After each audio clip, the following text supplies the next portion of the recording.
Hey guys, what's up? I'm Tiffany. And I'm Anthony. We're the Antwines, and you are here on the first official episode of Foundations Unscripted.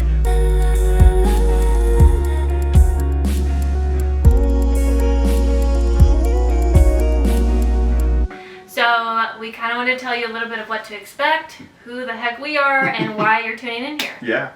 So, like she said, my name is Anthony, and we just want to be able to come on here and just spread that authentic, genuine side of us. We have so many things that we believe in, but it's not on us to bring the belief and, hopefully that it changes you. We just want to give you, insight, give you education, and hopefully you're able to come in with an open mind and just be able to listen, and hear, and just, see us as, friends, as family, people that you can, reach out to, that you can speak to, whatever it is. We just want you to be able to be a part of the Antwines, and that's why we called it the Antwines, because we're hoping it is a metaphor of creating that family, that community that we both have dreamed of, creating, for, ourselves, and, hopefully for you guys. And we just want to be able to speak to you guys. So welcome to the fam. Yeah, welcome. I think we touched on this before, but part of the unscripted is that this is not going to be some role play or words just to get likes and views. We're just going to talk about real stuff, and hopefully it hits home for you. Hopefully you feel like you can then reach out to us, like Anthony was saying, and create those real in-depth conversations. Yeah, and I think that's a perfect spot for us to kind of start on, our very first series. Want to talk about relationships. Of course, we're going to be speaking from a standpoint of us and our marriage, but this could be friends, this could be work colleagues, this could be just relations within a family. We just want to, kind of start with that precedence, because it's a very strong standpoint of us, in our relation. That's the most important thing to us. Jobs, finances, even, with us creating this community, things, it starts with us. And if we're not on a solid foundation, if we're not able to meet each other where we're at, understand our needs, our wants, the pros and cons, of our relationship, we're not going to be able to go to anybody else and have a great relationship, because we got such a baseline. It starts with, us too. And we wanted to, remind that, because I think that's, also a very, controversial, like, who do you put, who is the first one? We know, of course, just by our faith, Jesus Christ is definitely the first, but who is that next person? Is it my mom? Is it my father? Is it my wife? Is it my spouse, partner, whoever it may be? And we want to kind of be able to hit on that on a realistic, but also, it's not about just the positives. We also want to show you the things that we've struggled with, because that's the biggest thing. I never want to create something where I can't be myself, and we're the most imperfect, perfect relationship. And, we want to be able to show you guys that. We don't want to have a podcast or anything that shows, or, where you're listening to us and you're like, oh, I'm nothing like them. We want you to show that you're everything just like us, because we're definitely not perfect, but we do strive to be as close to perfect as possible.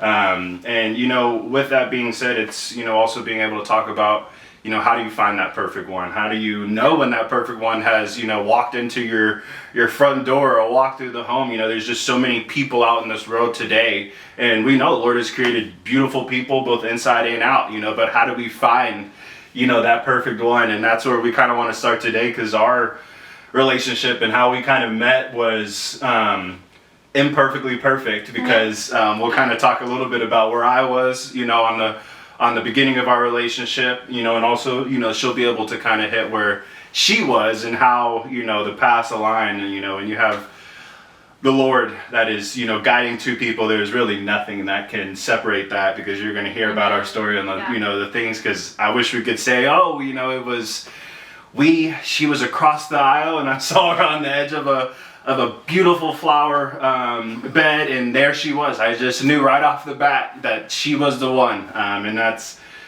sounds good. I wish we could say that that's how it went, but it definitely didn't go like that.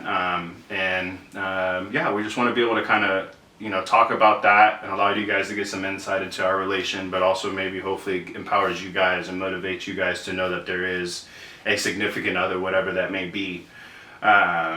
Because I think relationships is a hot topic I think especially among young adults like ourselves. I'm 29, Anthony's 28. Almost dirty 30. I know. We were like 24 and 25, I think, when we met and when we got married.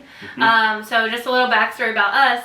We met, dated, got engaged, and married all in 1 year. And I'm not going to lie, before meeting Anthony, I was that person that if somebody else got in a relationship too fast or got married really quickly, I was, I'm not going to lie, I was judgmental. Yeah. It's too fast. Like, oh, there's no way. But I will sit here and be a testament of when you know, you know.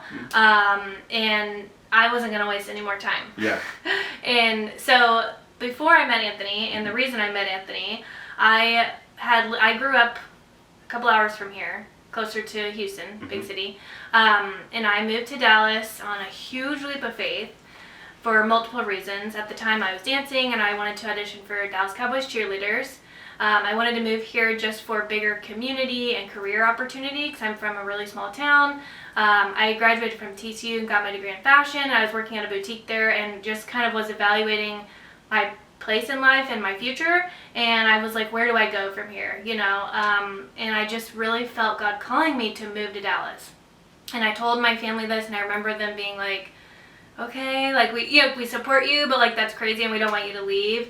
And I'm the best decision I ever made. And I would go back and make it 100 times. And I think in my own life, the biggest moments, the best moments that have come from God telling me to do something really, really scary that didn't make sense to other people. And so I just want to encourage you if you're relating to that, like listen to that little voice on the inside of you, because that's the Holy Spirit. And yeah, so I moved to Dallas. I was training. I hurt my back. I got what's called sciatica. I also have scoliosis. So I didn't know anyone here. I had no friends. So I go to Google, tell me like what to do. Googled spine specialist in Dallas and sends me to this doctor. He's like, yep, you have scoliosis, you have sciatica, I don't even need to do x-rays, I'm going to refer you out to PT. First day I show up to PT, wearing sweats, my hair in a bun, expecting absolutely nothing to happen. I've been to physical therapy before. This guy walks in, okay? And every girl's nightmare. I was like, wow, I look butt ugly right now, and he is so fine. And he didn't even speak to me right away. He didn't introduce himself. So I was like, what's your name? And I think, from there it's really history. Like we connected almost immediately. And that's not everyone's story, but I love ours. And I think God gives each and every person their own story. And that's so special to us because it was so unexpected. And sorry, I'm like rambling, but before I will say I was, the season of singleness and was so important to me. And I think Anthony could probably say the same, but I had gotten to this place in life where I just really wanted to better myself. And I really just wanted to pour into God and like who God created me to be. And almost this idea of preparing myself for my future husband before I even met him.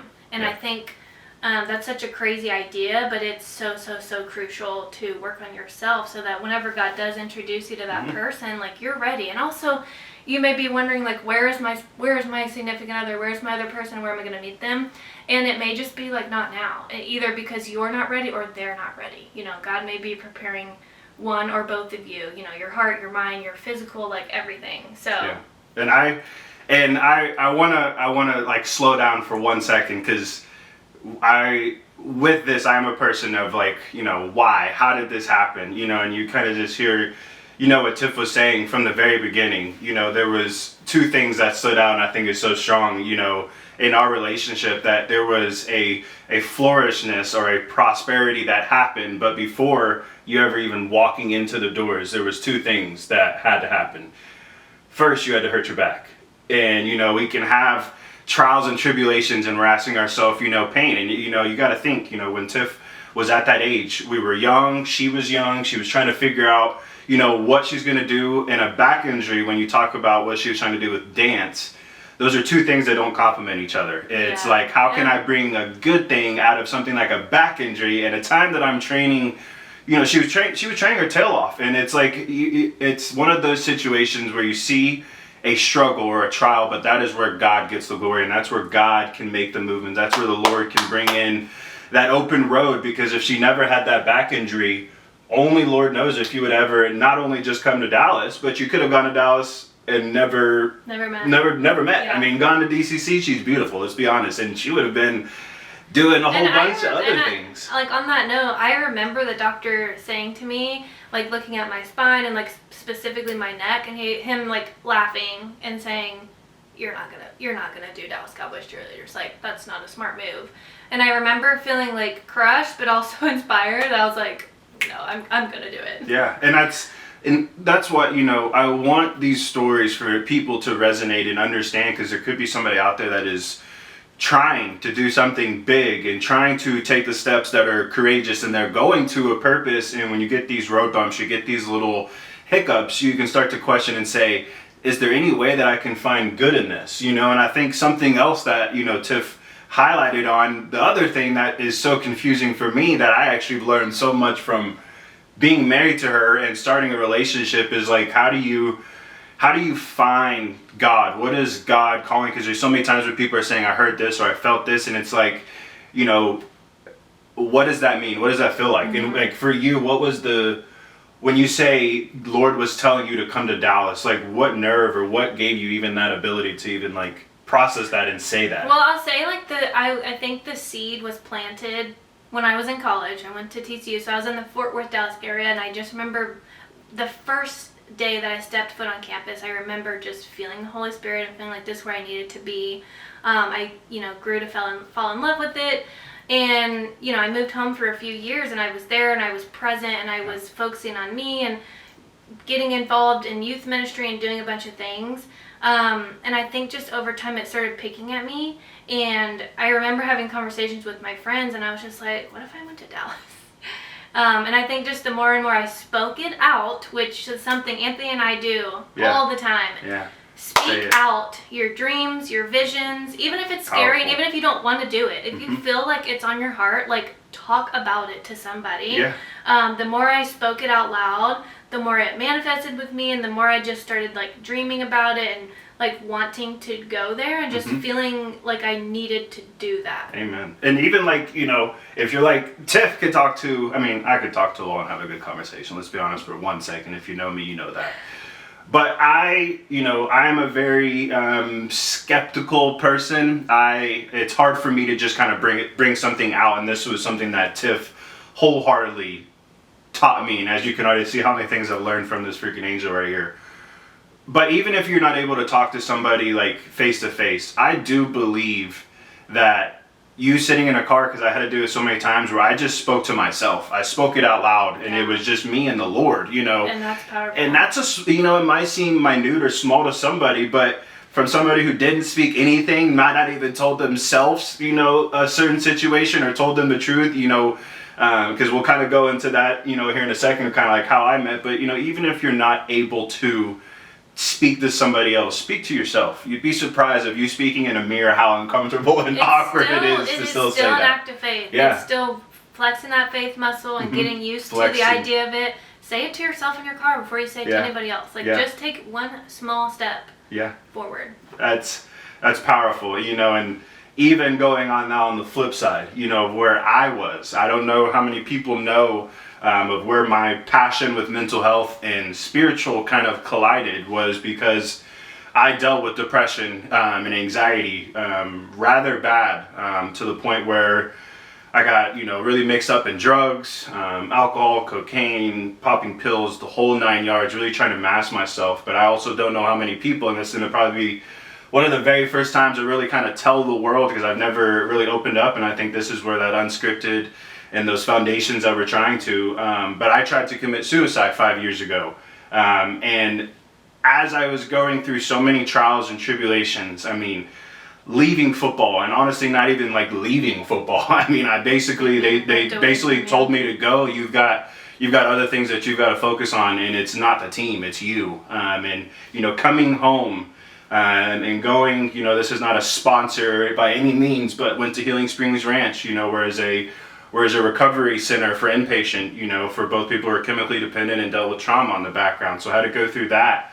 And, I got, better, and a lot of things happened, before I ever walked into the doors of the job opportunity that I had. And, that job opportunity after I hurt my back was kind of a mix. It was my mom, loving mom, pushing me to saying, hey, you've got to go do something. You can't just sit in this bed any longer. And it was hard for me to get up out of bed. It was hard. I was ashamed. I was insecure. I still am.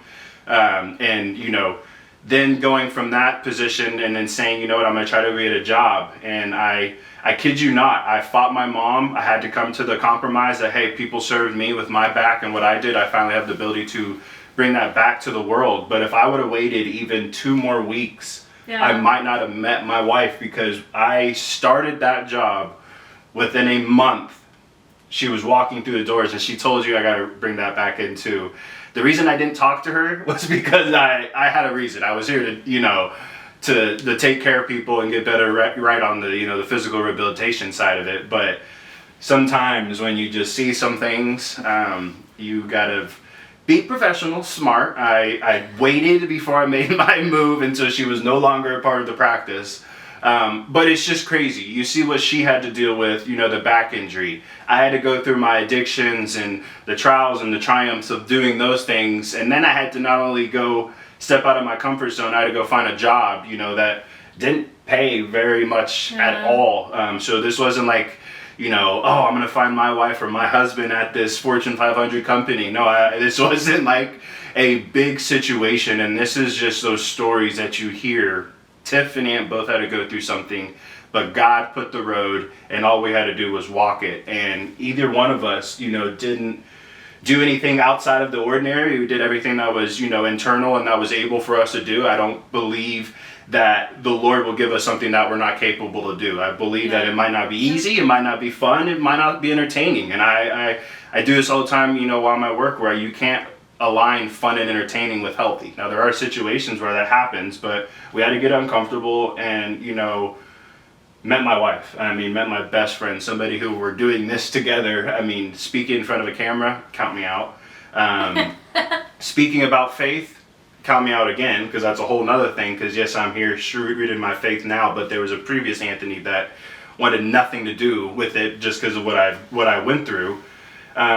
It's just like when the doors are there, when it's in God's will, it's to that point of what can he not do? What can he not create? And it's just a story that is powerful, and the testimony that it is for people who are struggling to find. And I think this is also where the funny part comes in, because even when we very first started dated, we had some trials. I was, you had some, things that you needed to figure out. I had to figure out. I didn't believe that, I don't know if I would say I wasn't ready, but at that time I just didn't believe that there were. I was scared. I'd gone through so much already, and I was like, prior to what had already happened, I could not go down that road ever again, and sacrificed my life, and everything I put my family through. I was like, I just can't go back down that route. So I was almost to the point where it sounds morbid, but I was ready to go military and fight the good cause for the country and God. And I accepted that if I died over there, that's where I was supposed to, because I was angry. I wanted to just do something that was bigger than me, but also to where, gosh, it sounds so morbid, but where loss of life, I wasn't afraid. But that's something that needs to be talked about too, is coping with your feelings. Yeah. I think, like we said, neither of us came into this situation like looking for love necessarily. Yeah. It was something I think both of us always deeply desired. Yeah. But at that point in life when we met, like neither of us was searching for that. And I love to tell people that too, is like, it'll come when you least expect it. And I hated hearing that from everyone, but it's so true. I think when you stop focusing on finding somebody, and just start focusing on your bettering yourself, that person will come. And that person will come when God wants that person to be in your life, and when you guys are both good and ready. one of my favorite things that I heard from my young adult pastor from a small group I was in is he said, run your race, stay in your lane, keep your stride, focus on what's ahead of you, like what God has placed in your path, and run after it with everything you've got. Yeah. Don't get distracted. Don't be looking behind you, chasing somebody who's lagging. Don't be striving for somebody who's way ahead of you. When someone is running at their pace, in their lane, doing what God's calling them to do, and they come up right beside you, and you just casually look over and there they are, that's when you know. Because relationships, both Anthony and I have both been in other relationships in our life and can tell you, like, a healthy relationship is not one you have to chase. You should not have to chase another person. If you love that person and they love you, like, it's a mutual thing. And let me just also say, no relationship is perfect. Like, we have things that we have struggled with, or things we've overcome, things we've gotten a lot better at since we started dating and since we've got married. But I couldn't do life without him. He is my best friend. We're together like all day, every day. We're texting, we're calling 100 times a day. We say, I love you continuously. Can I hit on that too real quick? Because Tiff knows, this is probably it's not my favorite thing, but it's something that, I'm not going to say I didn't hear I love you very much in my life, but the ability to say and be who you are is so rewarding and, freeing, because we have both said that, it's like, it's so freeing to be able to say I love you. I mean, we'll walk in one room, say I love you, and then turn around and then say I love you again, but we don't get annoyed, and it just kind of like, because there's things where it's like, I only want to hear I love you once, a day, or, whatever it is, and I'm just promising you guys that there is somebody out there for you, and you kind of hit on like the race and the timing. If I would have met her a month before or a year before, I could tell you right now she wouldn't have loved me, because I had things I needed to work on internally, and probably the same for her, because I think one of the hardest roadblocks that we both hit was selfishness. She she was in, a place where it was so your work created rewards, and when you didn't do good, it was, kind of your fault. And the same, thing for me, just trying to fight for so long and coming out of a place where I was like, I have to only do for me, because I have been through too much. I have to do for me and only for me.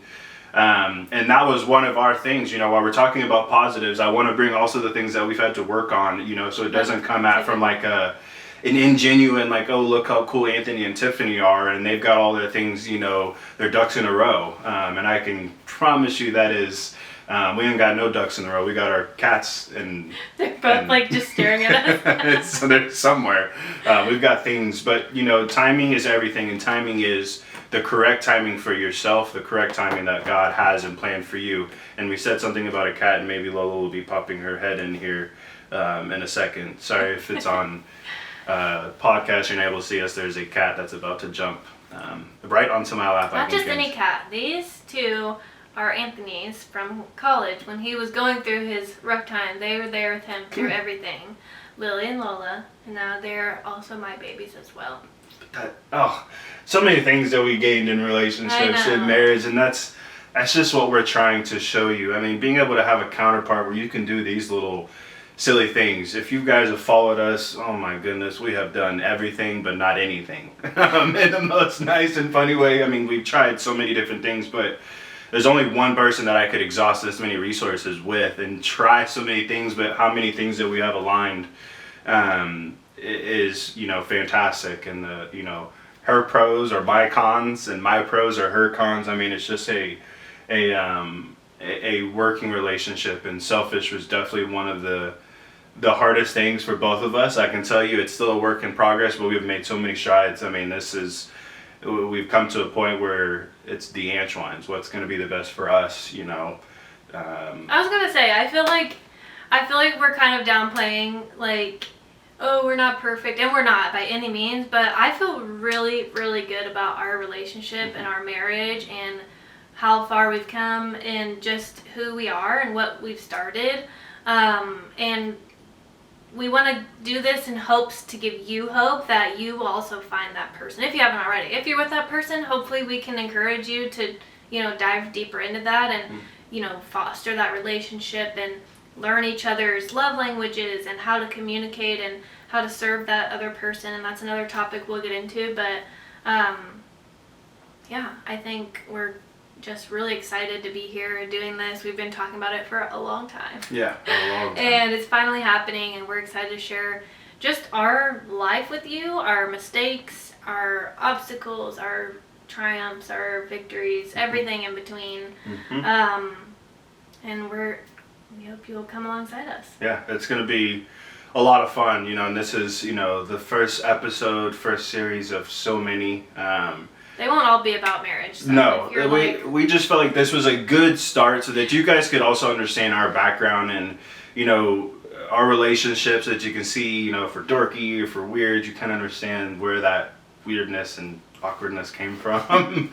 But we want you guys to understand who we are. When I say that we want to create a world, a family of just optimism, but also genuine relationship, authentic, that can come and say, hey, I'm dealing with this. Is there any insight? And coming from a non-judge, non-opinionated forum, because I feel like it's such a hard world to talk about real things, but also to show, the positives, the negatives of both of it so that we can all come together. Because for us to think that we've got it perfect, we need to meet people out in the world that are seeing this video, that'll reach out to us and give us some things that they're working on and things that they're doing that has helped grow their relationships so that you can hopefully empower us and motivate us. This is not about literally the Antwines. It's about everybody hoping that they want to join this family of just people that are, want to be there for others, that love to take care of people, love to be there for people, but also are yearning for, that from other people. We want to resemble what we want to bring in. And we're excited, to go along this journey together, to bring you guys along, to talk about so many different things. We're just scratching the surface. I promise we are just scratching the surface. I hope you guys, will look forward to what's to come. Whether you're on Apple, on Spotify, on YouTube, we got our social links. Give us a follow, subscribe, so that you can come along this journey. You can see our growth. Hopefully we can empower and motivate you guys. And, of course, for us to be able to do this at its highest level, we want to also be able to give back to the community. So, anything that you can give or donate to be a part of this cause, be a part of this mission of what we're trying to do to impact the world, not just this city, not just this state, not just this country. We're trying to hit everything. We'll bring, if I got to go learn other languages, it might not be perfect, but I will do it. We want to empower the world, and at the end of it, it is not about us. It is glorifying the Lord, who has brought us together, who has saved my life, has saved her life, and I know with the utmost confidence that he can change your life for the better. It doesn't have to be this mile-long change. Even just a step is just a percentage of getting better. And so we want you guys to be a part of this. We hope you guys have enjoyed our very first episode, our very first series. I don't know that we're going to call this marriage relations, because it can be all of the above. But we're just out here. Yeah, we're just out here. We appreciate you guys tuning in to the very first one. Make sure to come back in the next week and hear what our next topic is. And my name is Anthony. My name is Tiffany. And we are the Antwines.